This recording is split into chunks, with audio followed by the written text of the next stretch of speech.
Highway का प्रेम। रूही ने कैसे कल्पना का पर्दाफाश किया। इस कहानी के सभी पात्र काल्पनिक हैं। कृपया इसे मनोरंजन के रूप में ही स्वीकार करें। कल्पना बेंगलुरु शहर में रेस्तरां के बिजनेस में एक उभरता हुआ नाम था। वह एक महत्वाकांक्षी औरत थी और अन्य शहरों में भी रेस्तरां खोलना चाहती थी। कल्पना एक बड़ी बिजनेस आइकॉन बनना चाहती थी, पर वह जानती थी कि मर्दों की बनाई इस दुनिया में मर्दों के बीच रहकर उन्हें पछाड़ना कितना कठिन है, और इसके लिए सिर्फ मेहनत ही काफी नहीं है, बल्कि उसे सफलता पाने के लिए उसके पास मौजूद हर चीज को इस्तेमाल करना आना चाहिए।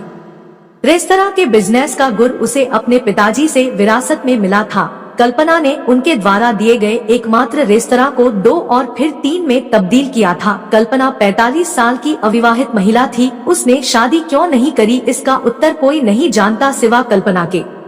शायद उसे उसके मन का कोई पुरुष मिला नहीं था, पर इस उम्र में भी कल्पना बहुत आकर्षक दिखती थी। उसकी ताजगी और सुंदरता देखकर लोग हैरानी में पड़ जाते थे। गोरा रंग और गहरी काली आंखें तथा तीखी सीना।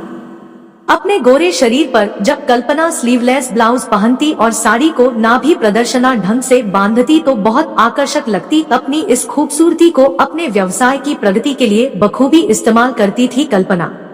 वह अगर साड़ी का पल्लू अपने कंधे पर सजाना जानती तो उसे गिराकर अपने जिस्म को दिखाकर भरपूर फायदा भी उठाना जानती थी। कल्पना ठीक इसी रेस्तरां की तर्ज पर एक और रेस्तरां शहर से बाहर जाने वाले हाईवे पर खोलना चाहती थी, और इसके लिए वह हाईवे पर जमीन खरीदने के लिए प्रयासरत थी। पर हर बार उसे निराशा ही हाथ लगती थी, क्योंकि इस एरिया का प्रॉपर्टी डीलर नाहर सिंह जमीन को बेचना नहीं चाहता था। कल्पना ने कई बार अपने आदमियों को नाहर सिंह के पास भेजा, पर कोई लाभ नहीं हुआ। प्रॉपर्टी डीलर जमीन के मुद्दे पर कोई बात नहीं करना चाहता था, क्योंकि वह जानता था कि मौके की जमीन को जितना देर में बेचा जाए उतनी ही कीमत बढ़ने का अवसर रहता है। जब कल्पना को और कोई रास्ता नहीं सूझा, तब उसने नाहर से डायरेक्ट मिलकर बात करने की बात सोची और एक दिन नाहर सिंह के ऑफिस पहुंच गई। नाहर सिंह एक 38 वर्षीय विवाहित और काफी आकर्षक व्यक्ति था, जो अपने ऑफिस में अपनी रिवॉल्विंग चेयर पर बैठा हुआ काम कर रहा था। उसकी आंखों पर चश्मा लगा हुआ था और उसने अपने कंधे तक के लंबे बालों को ऊपर की ओर कसकर एक जूड़े की शक्ल में बांधा हुआ था। जिस तरह से उसने कल्पना को ऊपर से नीचे तक घूरा था, उससे कल्पना समझ गई कि वह खूबसूरती का पारखी है और उसका काम आसान होने वाला है। औपचारिक परिचय के बाद दोनों के बीच काम की बातचीत शुरू हुई, पर कल्पना को झटका तब लगा जब नाहर सिंह ने कल्पना को हाईवे वाली जमीन को बेचने से साफ मना कर दिया। कल्पना ने दोगुनी कीमत देने को कहा, पर फिर भी नाहर सिंह राजी नहीं हुआ।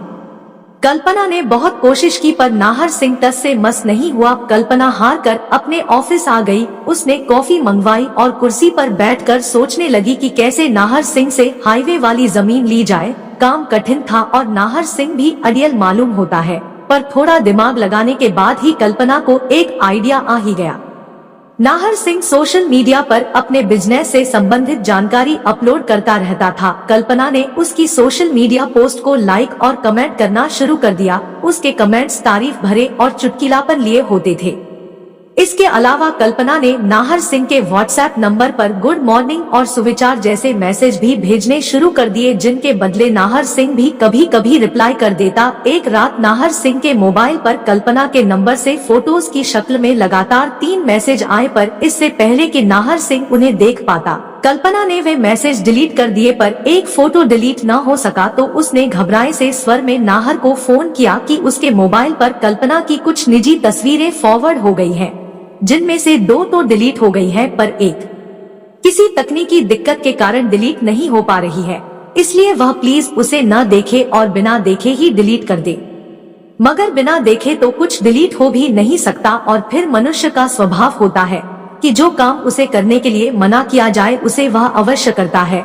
नाहर सिंह भी कोई अपवाद नहीं था, इसलिए उसने फौरन अपने मोबाइल में कल्पना के भेजे गए मैसेज को देखा। उसे देखकर वह दंग रह गया। यह कल्पना की एक ऐसी तस्वीर थी जिसमें वह लाल रंग की बिकिनी पहने थी और उसका गोरा शरीर गजब ढा रहा था। नाहर सिंह हुस्न का पारखी था।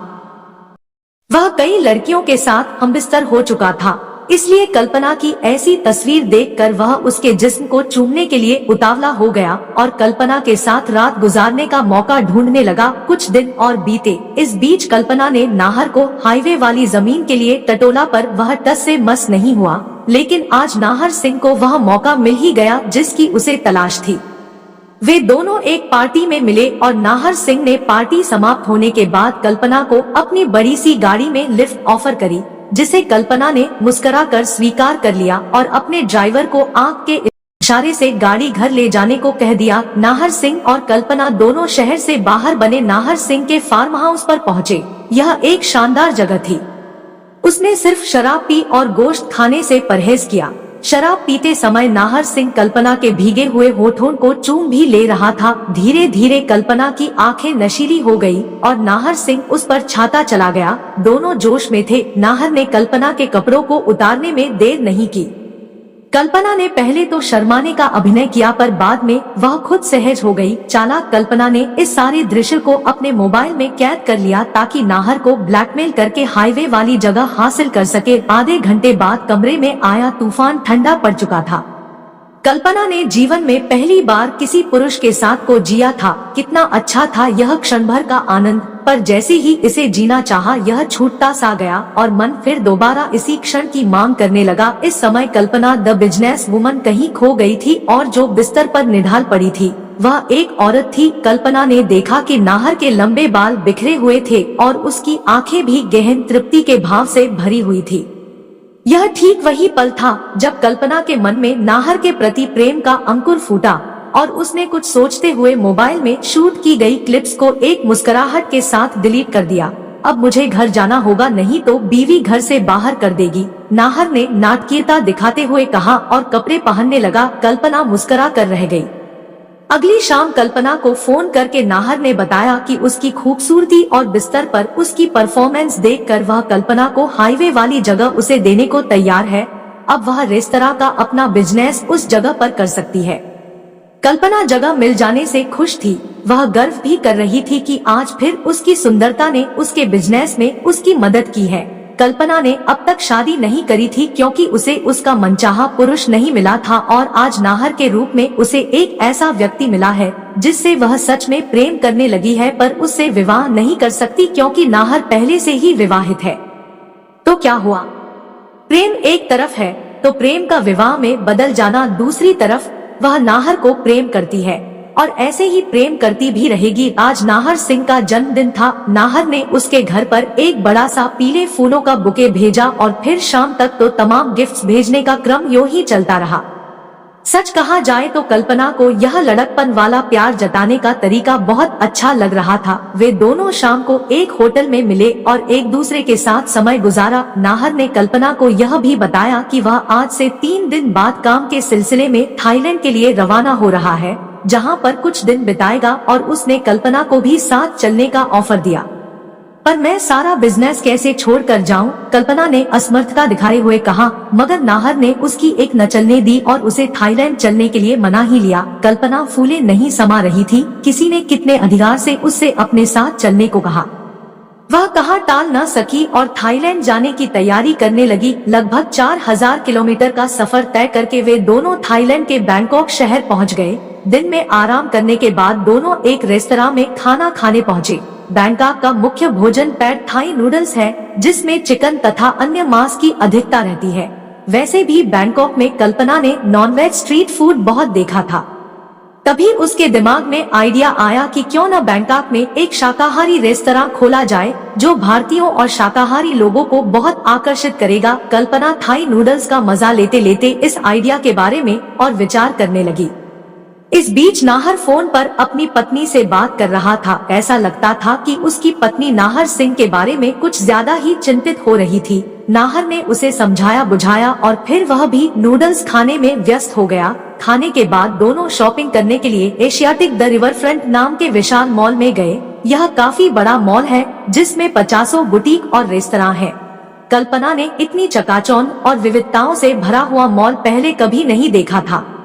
यहाँ दोनों ने अपनी फुट मसाज कराई और स्पा भी लिया तथा जमकर शॉपिंग भी करी। रात हो चली थी। दोनों थक कर चूर हो गए थे।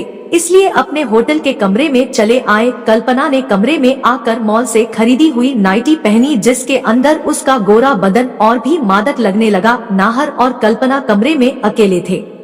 दोनों के दिल एक दूसरे को देखकर धड़क उठे और दोनों ने एक दूसरे को आगोश में भर लिया। नाहर के हाथ कल्पना के चिकने बदन पर फिसल रहे थे। दोनों एक दूसरे में डूब जाना चाहते थे, पर जैसे ही नाहर सिंह ने कल्पना के शरीर में प्रवेश करना चाहा, वह कराह उठा।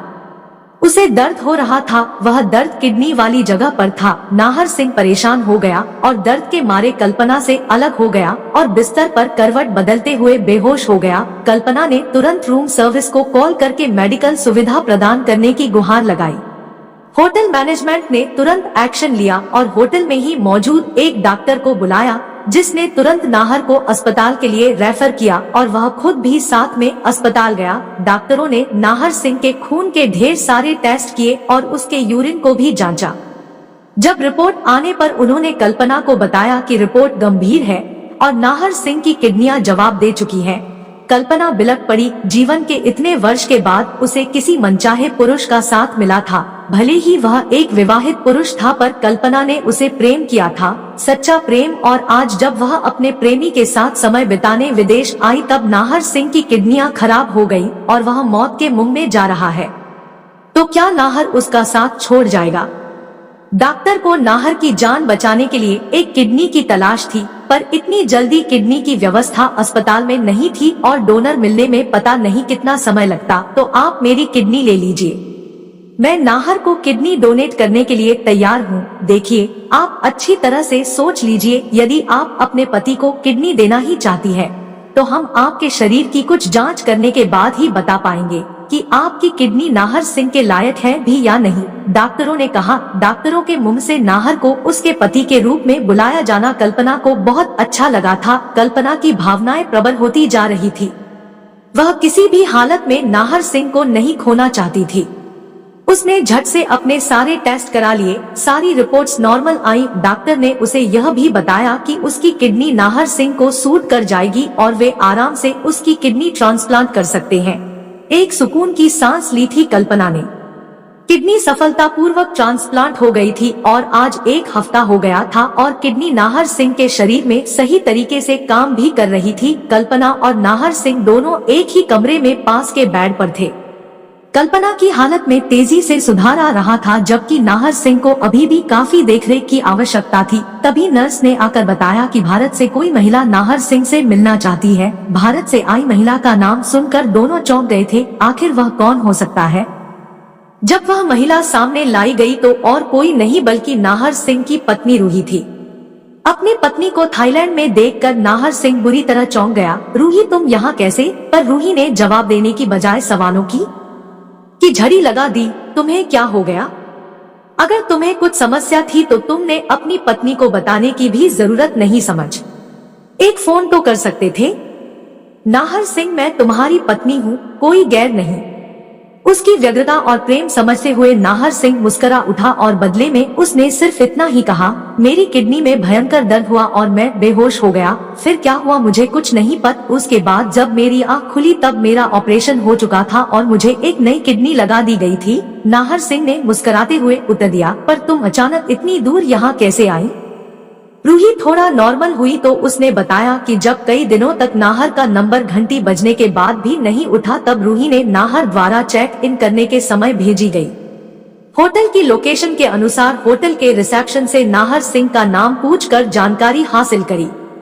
उन्होंने बताया कि इस नाम के मरीज की हालत अचानक बिगड़ गई थी, जिसके पश्चात उन्हें अस्पताल में भर्ती कराया गया है और वे किडनी की समस्या से जूझ रहे हैं। किडनी खबर पाते ही रूही वहां से थाईलैंड के लिए निकल पड़ी। पर अचानक तुम्हारे लिए किडनी की व्यवस्था कैसी हुई? किडनी किसने डोनेट की? रूही ने पूछा। पहले तो नाहर सिंह ने सब कुछ छिपाना चाहा, पर शायद अब उसकी गुंजाइश नहीं बची थी। उसने बताया कि वह और कल्पना एक साथ काम करते हैं और वह कल्पना के ही साथ थाईलैंड आया था और दोनों एक ही होटल में रुके थे। तभी यह हादसा हुआ। कल्पना ने मुझे अपनी किडनी डोनेट करके मुझ पर बहुत बड़ा उपकार किया है। आगे मुझे कुछ जानने की जरूरत नहीं है। होटल के रिकॉर्ड में कल्पना का नाम तुमने अपनी पत्नी के नाम पर दर्ज कराया है। रूही के स्वर में एक दर्द और कसैलापन था। नाहर कुछ न बोल सका। अब बारी कल्पना के बोलने की थी। बोली, मैं क्या करती, मैं इस उम्र में आकर तुम्हारे पति से प्रेम कर बैठी, और जब मैंने दिल दे ही दिया तो भला किडनी देकर जान बचाने में क्यों चूक दी।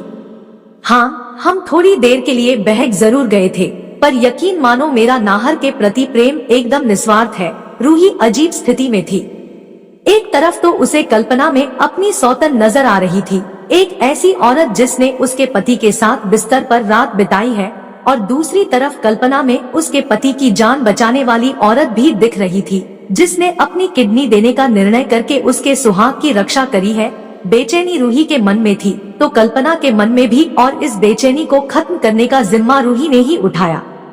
बोली, मैं तुम्हारी बहुत शुक्रगुजार हूँ जो तुमने मेरे पति की जान बचाई, और मेरे लिए यह स्थिति भी बहुत विचित्र है कि तुम नाहर सिंह से प्रेम करती हो, पर वो मेरा पति है। मैं उन्हें तुम्हारे साथ किसी हालत में नहीं बांट सकती, और मैं तुम्हारे और नाहर के प्रेम को भी परवान चढ़ने नहीं देना चाहती, पर तुमने मेरे पति की जान बचाई है, इसलिए तुम उनके साथ एक हेल्दी रिलेशन रख सकती हो, और वह रिलेशन है दोस्ती का। तुम मेरे पति की अच्छी दोस्त बनकर रह सकती हो, उनसे जब चाहे मिल सकती हो, और मिलने घर भी आ सकती हो। कहकर रूही ने कल्पना का हाथ अपने हाथों में ले लिया। कल्पना की आंखें नम हो चली थी। रूही के चेहरे पर तनाव और मुस्कुराहट का मेलजोल दिख रहा था। नाहर सिंह यह सब देख और सुनकर चकित हो रहा था। उसके सामने दो स्त्रियां थी, जिनमें एक उसकी पत्नी थी और दूसरी वह महिला थी जिसने उससे प्रेम किया था। आज नाहर सिंह अपने आप को एक हाईवे पर खड़ा हुआ पा रहा था, जहां चारों ओर कोई ट्रैफिक नहीं था, कोई शोर भी नहीं था, बल्कि प्रेम ही प्रेम था। रिश्तों का अजब गजब प्रेम, हाईवे का प्रेम।